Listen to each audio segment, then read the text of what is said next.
àgbàmọ́ pàròyè ọba mi ọlọ́wọ́ kábíkábí ọba mi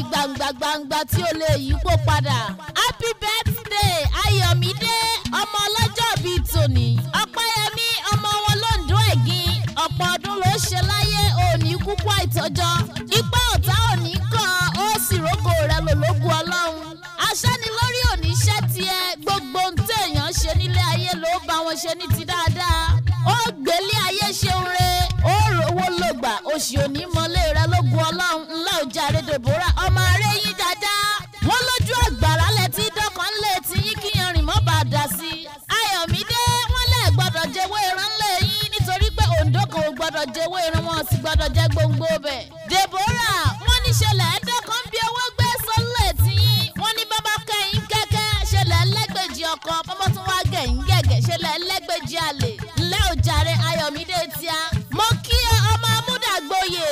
wọ́n ní ṣẹlẹ̀ pẹkùn láì jẹkùn nílé bàbá tó bí ọlọ́mọ. Deborah wọ́n ní wọ́n lọ máa múlò ẹkùn lẹ́sìnsìn Ayọ̀mídé láti iléeṣẹ́ Amap Entertainment Concept ni ọlọ́kọ̀ tó wà wá sáyé ló rọ́ mi sí ọ ìyá tó mọyì ọmọ màámi ó jèrè ọmọ dọjú alẹ́ ni ò ní ṣe lásán lórí ọmọ àsìkò tó bá yẹ kó jẹun ọmọ ò ní wọlé àìsàn lógun Ọlọ́run. Deborah òun ló ní ká sọ fún ọ̀pọ̀pọ̀ ọdún ló ṣe láyé lógun Ọlọ́run òun ló ní ká ṣe é pẹ̀lẹ́ mọ́mísì Deborah adúrẹ́dẹ́ làwọn fans mi ń pè mí láti iléeṣẹ́ Amap Entertainment Concept ni ṣe ni kó o máa polongo wa fáwọn abiyamọ tó mọyì ọmọ bíi tiẹ̀ pé ká máa gbé birthday package wọn bọ̀ níléeṣẹ́ wa bó sì jálága àdúrà àtijọ́ kò ní ibi gbogbo ẹ̀ là ń ṣe níléeṣẹ́ wa. Happy birthday.